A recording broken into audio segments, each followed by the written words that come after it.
Alléluia. Est-ce que tu peux acclamer pour le Seigneur là où tu es? J'aimerais que tu rendes à Dieu des actions de grâce.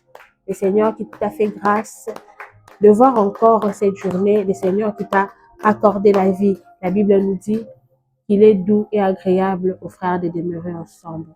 Je rends grâce à Dieu pour cette merveilleuse journée. Je rends grâce à Dieu pour la vie qu'il nous a donnée, pour la vie qu'il nous a encore accordée ce matin. Lui qui renouvelle chaque matin ses bontés, il a plu au Seigneur de renouveler encore sa bonté dans nos vies en ce jour. Et merci à l'émission Hôtel des Générations qui m'a choisi en ce jour pour être celle qui sera en train de bénir son peuple, celle qui sera en train de bénir le peuple de Dieu. Merci à la prophétesse Héroïne, car nous avons l'habitude de dire que la chair est chère et on ne cède sa chair qu'à des personnes qui sont chères. Alléluia. Et en ce jour, par la grâce de Dieu, et j'allais oublier, merci à toi qui nous suis au travers de la chaîne Héroïne TV. Merci de ne pas zapper. Merci de rester branché sur cette chaîne, enfin de connaître la pensée de Dieu pour toi en ce jour. Amen. Alors nous allons fermer nos yeux, nous allons prier pour la parole. Éternel Dieu de gloire, merci pour ce jour. Seigneur, nous voici prêts à entendre ta voix. Nous voici prêts, Père éternel, à entendre ta pensée. Cette pensée que tu as préparée depuis l'éternité pour ce jour. Je prie à ma Père éternel que la parole de ce matin, la parole de ce soir, à ma Dieu, édifie quelqu'un. Seigneur, je ne suis qu'un faible instrument que tu t'es choisi ce jour, Père éternel, afin de bénir ton peuple. Passe par moi, s'il te plaît, et atteins tes objectifs. Au nom de Jésus, nous avons ainsi prié. Amen. Et aujourd'hui, il a plu à Dieu de nous parler au travers de ce thème. Personnellement, pendant que j'étais en train de préparer ce programme, je ne savais pas quoi dire. J'étais en train de demander à Dieu, Seigneur, qu'est-ce que tu veux que je dise à ton peuple? Et le Saint-Esprit m'a conduit par un texte, il m'a conduit dans un texte de la Bible qui, pour certaines personnes, mais pendant que j'étais en train de lire ces textes, pendant que j'étais en train de lire ces passages, le Seigneur m'a fait comprendre quelque chose que je n'aimerais pas garder pour moi. J'aimerais partager avec toi qui es en train de me regarder. Et rapidement, nous allons prendre nos Bibles. Nous allons lire dans Actes des Apôtres, le 27e chapitre. Nous allons commencer au premier verset. Le texte est un peu long, supportez-moi. Je serai en train de tout lire afin de mieux comprendre comme sera en train de décoller dans nos points. Je commence à partir du premier verset. Je lis au nom de Jésus. Lorsqu'il fut décidé que nous nous embarquerions pour l'Italie, on remit Paul et quelques autres prisonniers à un centenier de la cohorte Auguste, nommé Julius. Nous montâmes sur un navire d'Adramite qui devait côtoyer l'Asie et nous partîmes, ayant avec nous Aristarque macédonien de Thessalonique. Le jour suivant, nous abordâmes à Sidon et Julius, qui traitait Paul avec bienveillance, lui permit d'aller chez ses amis et de recevoir leurs soins. Le 4e verset, à partir de là, nous longuâmes l'île de Chypre parce que le vent était contraire. Si c'est ta Bible, j'aimerais que tu soulignes avec moi, le vent était contraire. Nous allons continuer la lecture. Le 5e verset dit, après avoir traversé la mer qui baigne la Cilicie et la Pamphylie, nous arrivâmes à Myra en Lycie. Et là, le centenier ayant trouvé un navire d'Alexandre qui allait en Italie, nous y fit monter. Pendant plusieurs jours, nous naviguâmes lentement et ce ne fut pas sans difficulté que nous atteignîmes la hauteur de Snig. J'aimerais que tu soulignes encore dans ta Bible, ce ne fut sans difficulté que nous atteignîmes la hauteur de Snig. Plus tard, tu seras en train de comprendre pourquoi je te demande de souligner cela. Nous allons continuer. Nous passâmes au-dessus de l'île de Crète du côté de Salmone. Nous la coyotâmes avec peine et nous arrivâmes à un lieu nommé Port Beauport, près duquel était la ville de Lacé. Un temps assez long s'était écoulé et la navigation devenait dangereuse. J'aimerais que tu retiennes encore cette phrase. La navigation devenait dangereuse, car l'époque même du jeûne était déjà passée. C'est pourquoi Paul avertit les autres en disant: Ô homme, je vois que la navigation ne sera pas sans péril. Souligne encore, la navigation ne sera pas sans péril. Beaucoup ne sera pas sans péril et sans beaucoup de dommages, non seulement pour la cargaison et pour le navire, mais encore pour nos personnes. Les centeniers écouta le pilote et les patrons du navire, le centenier écouta le pilote et les patrons du navire plutôt que les paroles de Paul. Et comme le port n'était pas bon pour hiverner, la plupart furent d'avis de le quitter pour tâcher d'atteindre Phénix, port de Crète qui regarde le sud-ouest et le nord-ouest afin d'y passer l'hiver. Un léger vent du sud vint à souffler et se croyant maîtres de leur dessein, ils levèrent l'ancre et côtoyèrent de près l'île de Crète. Mais bientôt, un vent impétueux, j'aime cette partie, mais bientôt un vent impétueux qu'on appelle Héraculon se déchaîna sur l'île. Le navire fut entraîné sans pouvoir lutter contre le vent et nous nous laissâmes aller à la dérive. Le verset 16, nous passâmes au-dessus d'une petite île nommée Clauda et nous eûmes de la peine à nous rendre maîtres de la chaloupe. Après avoir hissé, on s'est servi des moyens de secours pour cendre les navires et dans la crainte de tomber sur la Syrte, on abaissa les voiles. C'est ainsi qu'on se laissa emporter par le vent. Je pense que je peux m'arrêter là. Tu peux continuer et descendre jusqu'au verset 25. C'est là que tu seras en train de mieux comprendre l'histoire. Rapidement, je vais passer par le vif du sujet. Et en ce jour, le Seigneur m'a poussé à parler sur les leçons que nous devons apprendre en ce qui concerne les crises ou la tempête. Je vais reformuler ça autrement, les leçons d'une tempête ou les leçons d'une crise. Déjà, ce texte nous enseigne beaucoup de choses et beaucoup de points qui sont importants pour la vie de l'homme. En ce qui concerne la gestion des crises, en ce qui concerne la gestion des tempêtes. Quelqu'un point que nous serons en train d'énumérer, bien sûr, sera en train de nous faire comprendre comment comment nous devrons nous comporter ou qu'est-ce que nous devons comprendre en ce qui concerne les crises ou les tempêtes dans lesquelles nous serons en train de faire face de la vie. Tu dois déjà comprendre que la tempête ou la crise dans la vie de l'homme est inévitable.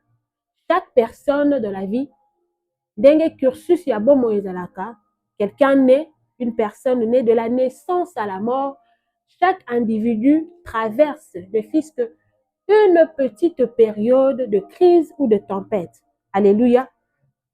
Déjà, il existe 3 catégories de personnes face à une crise ou face à une tempête. La première catégorie, ce sont la catégorie des personnes qui n'ont pas encore fait face à la tempête. Des personnes, on a nous à côté na crise te, on a nous à vivre crise te. Comportement ya mutu wana face à la tempête et cause à la différence. Comportement de réaction ya mutu wana face à une tempête et cause à la très différent. Et deuxième catégorie ya mutu, ou la deuxième catégorie des personnes, ce sont des personnes qui font face aux tempêtes ou qui font face à une crise. Des personnes qui sont en train de traverser une crise maintenant. Je crois, toi qui me suis, pendant je serai en train d'énumérer ces 3 catégories de personnes, je serai en train de te retrouver. Devant moi ici, j'ai la première catégorie, c'est la catégorie des personnes qui n'ont pas encore traversé une tempête. Tu es là devant ta télé, devant ton téléphone, tu te dis, bon, moi, je ne sais pas qu'est-ce que c'est une tempête. Je ne sais pas qu'est-ce qu'est une crise. Oui, certes, je sais. Et la deuxième catégorie de personnes, c'est cette personne qui me regarde, qui est en train, maintenant je suis en train de parler, et cette personne est en train de traverser une période de crise ou une période de tempête.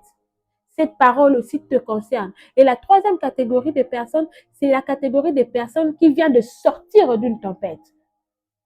C'est la catégorie de personnes aujourd'hui, il peut dire, ouf, c'est passé. Aujourd'hui, il est en train de dire, ou en tout cas, c'était chaud. C'était tellement difficile pour moi. C'était dur, mais quand même, je peux compter ces choses parmi Makambo et Leki. Ces trois catégories de personnes face à ce message, bah, cause à la compréhension très différente. Alléluia. Alléluia. Et nous devons comprendre que la tempête ou les crises, c'est le dénominateur commun de chaque être humain, de chaque homme, de chaque personne, de chaque être vivant. Comme j'étais en train de le dire, mutu moko te oyo abotami pe ake kokufa, oyo atikala kokutana te to atikala kovivre te na moment moko ya crise. Ça peut être 5 ans, ça peut être 2 ans, ça peut être 1 année ou ça peut être 6 mois.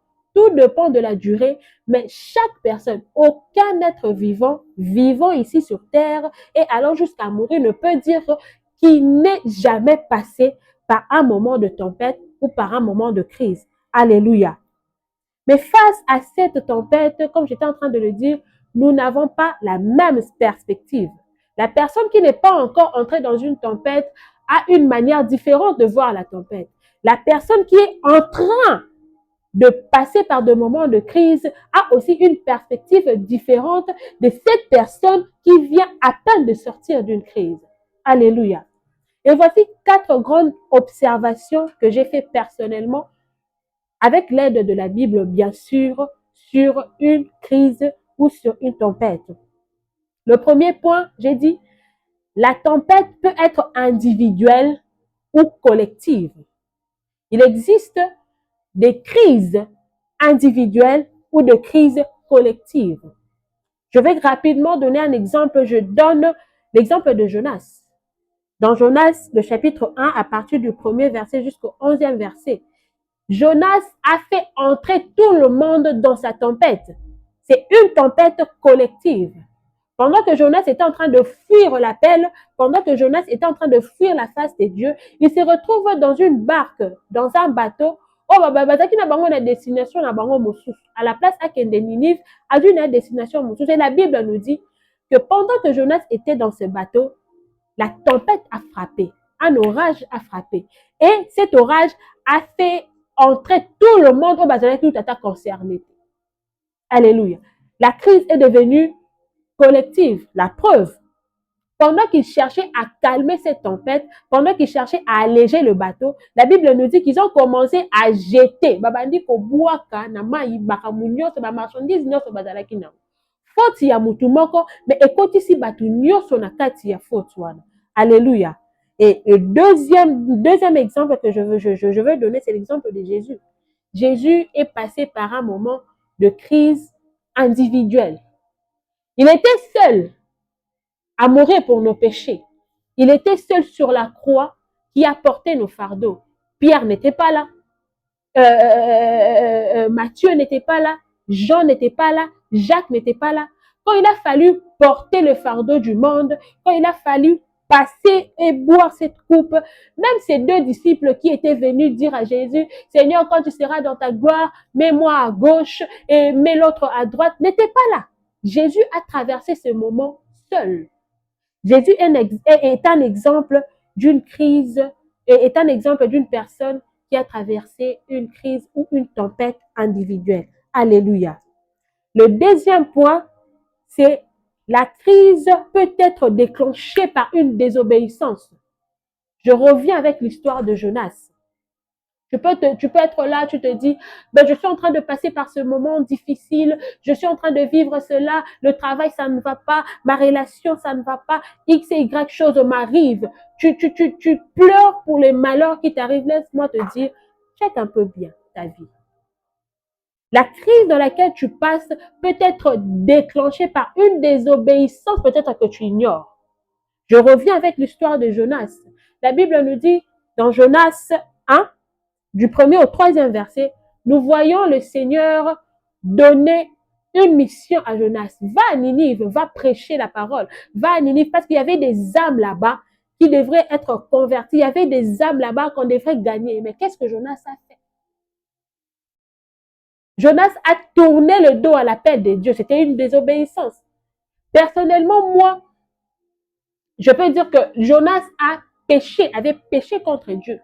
Moi, je définis le péché comme une désobéissance à la parole de Dieu. Parfois, quand on parle de désobéissance, nous pensons seulement que, je ne sais pas comment je peux donner un exemple.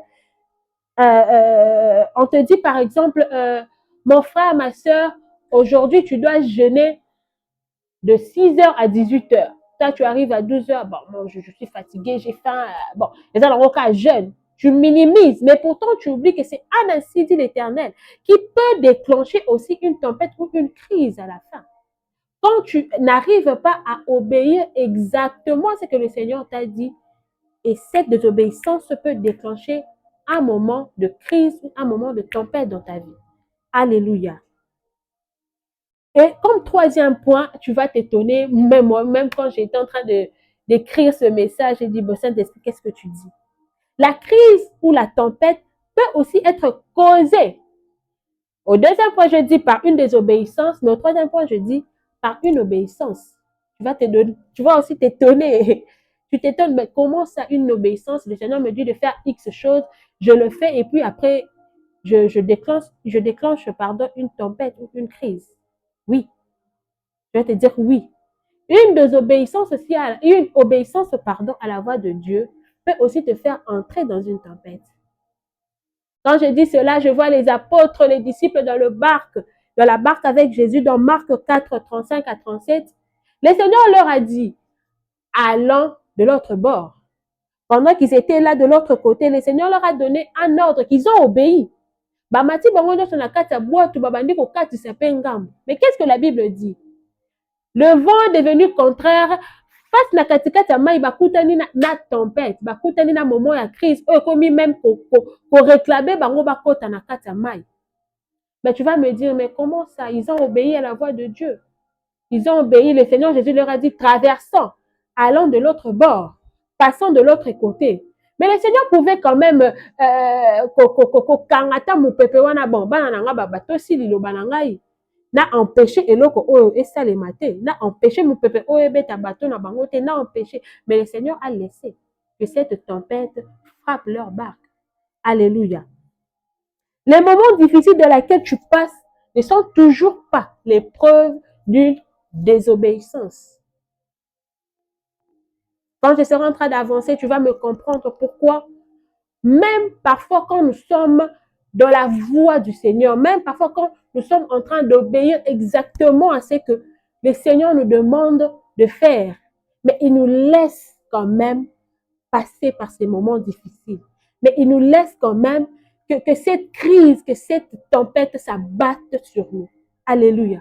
Je peux te dire, mais Seigneur, depuis que j'ai commencé à te servir, j'ai fait X et Y choses. Comment ces choses m'arrivent? Pourquoi tu as laissé que je sois dans le mariage, que je ne touche pas d'enfant? Comment tu peux permettre que moi qui paye ma dîme, je donne mes aumônes, je fais X et Y choses pour toi, mais tu permets à ce qu'on me licencie de mon travail? Mais pourquoi, Seigneur, pendant que j'étais dans ton service, j'ai prêché, j'ai gagné les âmes, mais pourquoi tu as permis un échec?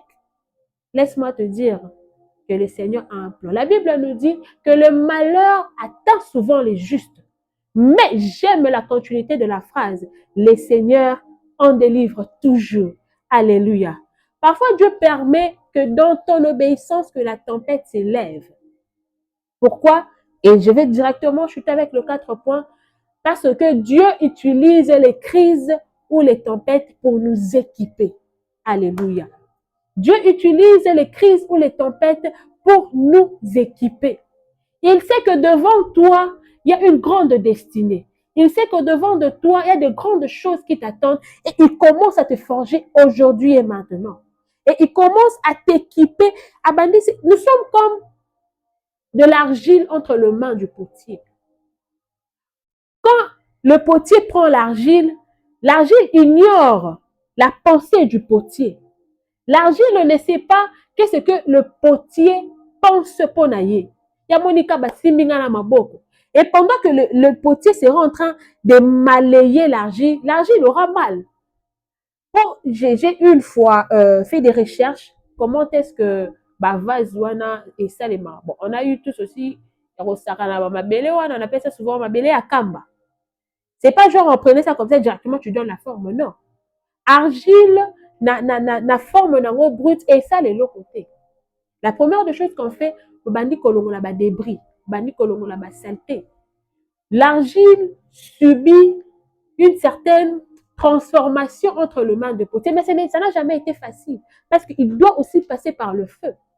Alors laisse-moi te dire et te reconfirmer que les crises ou la tempête dans laquelle tu es en train de faire face, le Seigneur a un bon plan pour toi.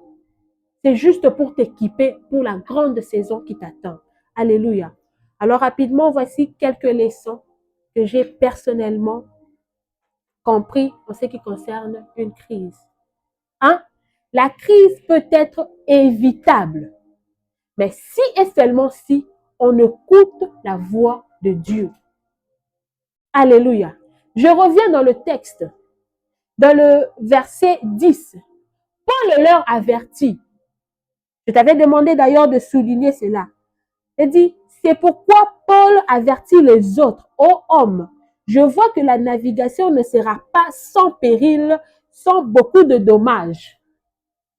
Et non seulement des dommages de la cargaison et pour le navire, mais encore pour nos personnes. Paul a vu ce qui se passera. J'ignore ce que le Seigneur avait dit à Paul. J'ignore ce que Paul a vu.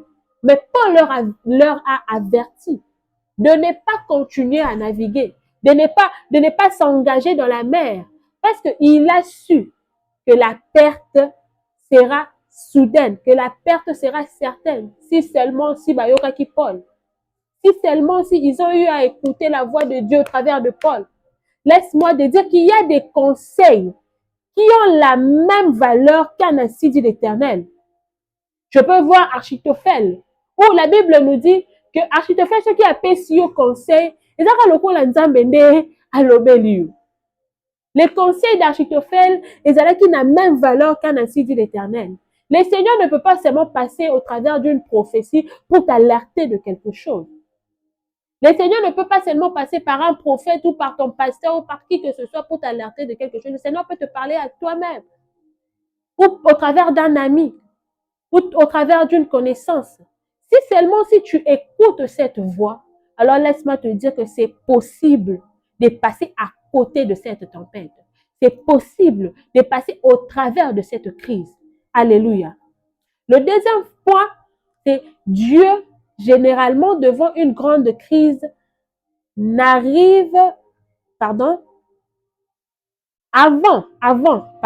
Dieu, généralement, avant qu'une crise n'arrive, il envoie de petits signes. Alléluia. Avant que la grande tempête ou le grand vent éraculant ébête à Bango, la Bible nous dit que, au début d'ailleurs, je crois que c'est dans le verset 13-14, un vent léger du sud vient à souffler. Il pouvait se dire, ah bon, Paul a parlé. Ils ont bafoué peut-être la parole de Paul. Mais quand le vent est venu, ils pouvaient quand même se dire, non, pourquoi ne pas faire marche en arrière parce que Paul avait déjà parlé. Ou peut-être ils pouvaient se dire, ah, Paul avait raison, hein. Tala mon peuple déjà à moukier. Avant que la grande crise n'arrive dans ta vie, toi, j'aimerais parler à ceux qui sont en pleine tempête. Réfléchis. Le Seigneur a eu à te donner des petits signes qui pouvaient te faire éviter cette tempête, qui pouvaient te faire éviter cette crise. Mais malheureusement, nous les hommes, comme me dit souvent ma mère, nous avons cette difficulté de nous soumettre directement à la parole de Dieu. Et malheureusement pour cette génération aujourd'hui, toi qui traverses, je ne sais pas pourquoi je parle de cela, toi qui traverses un moment de tempête dans ton ministère, laisse-moi te dire que ton Père a eu à te prévenir de ces choses.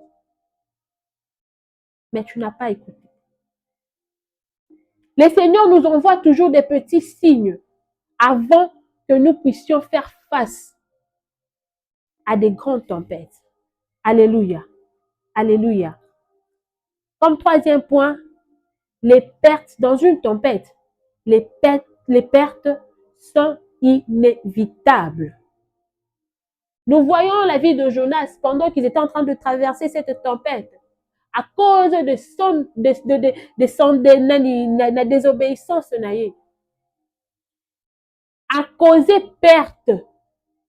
Et pas à Batoumoussous. La Bible nous dit que les passagers ont commencé à jeter leurs marchandises dans l'eau. Ils ont commencé à jeter. Toi qui traverses cette grande tempête, essaie un peu de checker. Qu'est-ce que tu as perdu?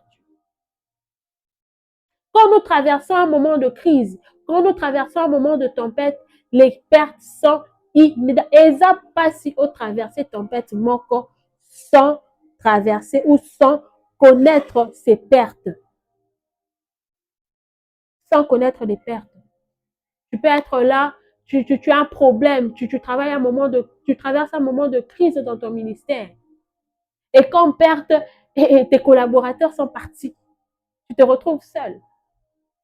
Tu es là dans le mariage, tu traverses un moment de tempête ou un moment de crise.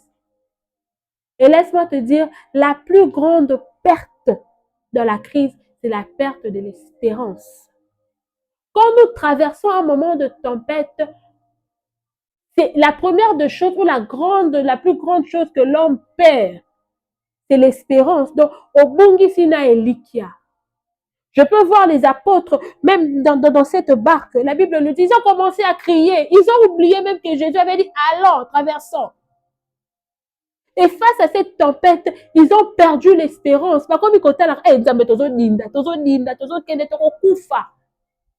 La plus grande perte de l'homme, c'est la perte de l'espérance. Alléluia.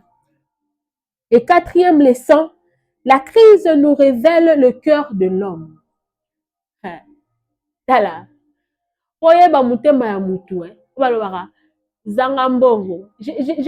vu cet adage aujourd'hui quand j'étais en train de venir en route sur une moto.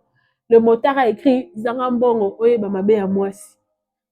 Je ferme la parenthèse, c'était pour rire.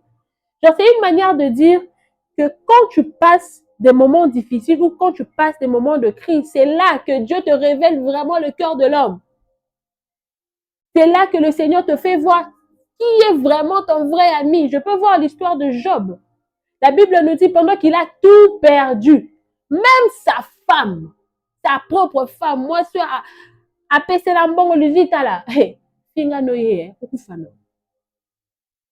je crois bien que le Seigneur a permis que cette tempête s'abatte dans la vie de Job pour faire comprendre peut-être à Job, au salaire il y a choix.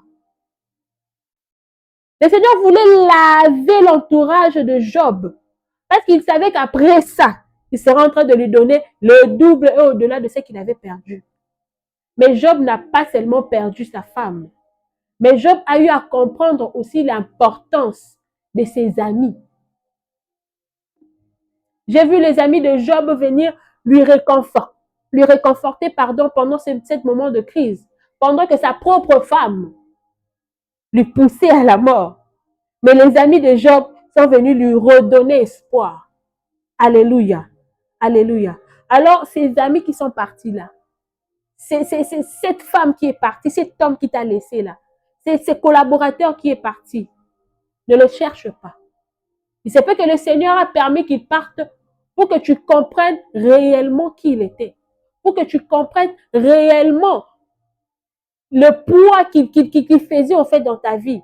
Pour que tu comprennes réellement qu'il était en train de freiner quelque chose dans ta vie. Alléluia. Que le Seigneur t'aide en ce moment de tempête à comprendre le cœur des personnes qui sont autour de toi.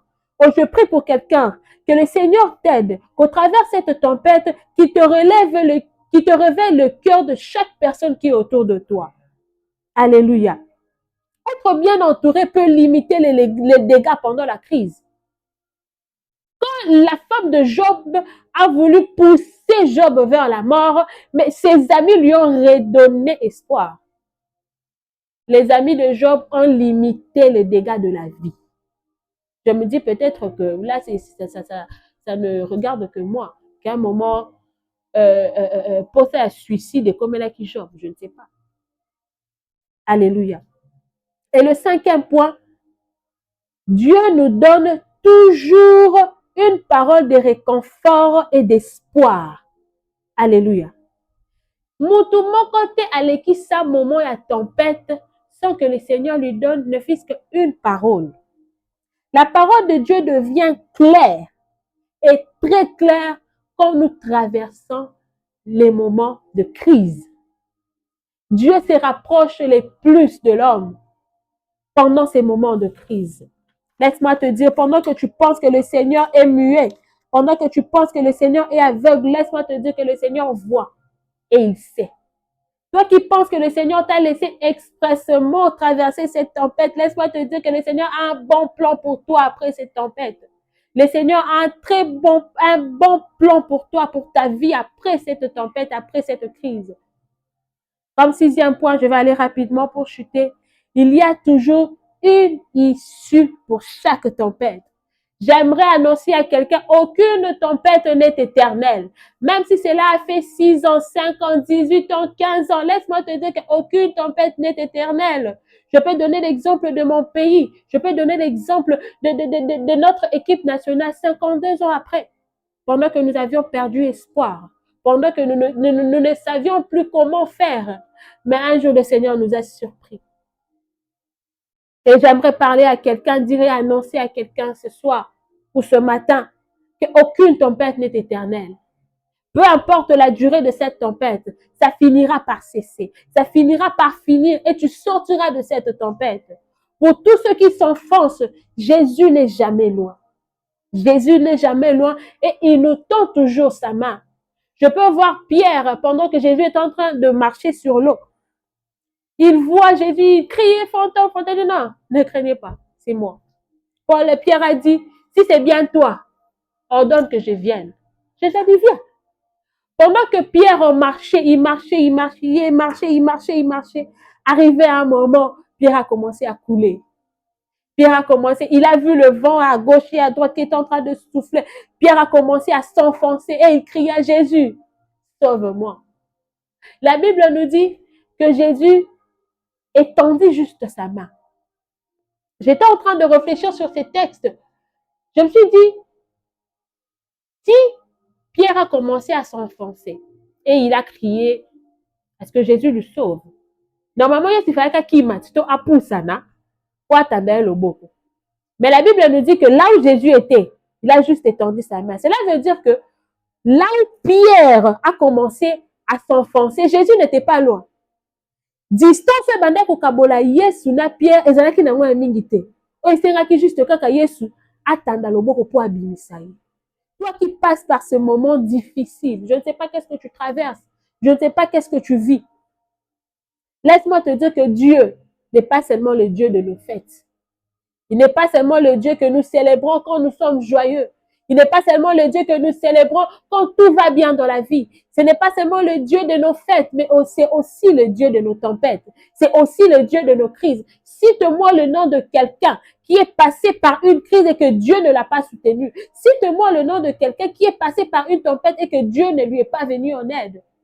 Il n'a pas menti à Abraham. Il n'a pas menti à Jacob. Ce n'est pas avec nous qu'il commencera cette carrière de menteur. Il t'a promis et sois-en sûr qu'il va le réaliser. Je sais que tu as des promesses, tant de promesses de Dieu. Et parfois, quand tu regardes ce que tu traverses, ça te pousse à te poser certaines questions. Est-ce que c'était vraiment Dieu? Personnellement, je suis aussi passée par ces moments où tu regardes les promesses de Dieu et ce que tu vis. Moi, inasanza. Et donc, au Canada. Mais une fois, le Seigneur m'a dit, Roussel, regarde, je n'ai jamais menti à Abraham. Vous pouvez vous imaginer la promesse, la grande promesse qu'Abraham avait reçue. Lui qui était âgé, assez avancé en âge. Abraham n'était pas le problème, et Sarah alors. 2 fois, double ménopause, avancé en âge. Mais il a dit à Abraham, tu enfantera. Okobota mwana.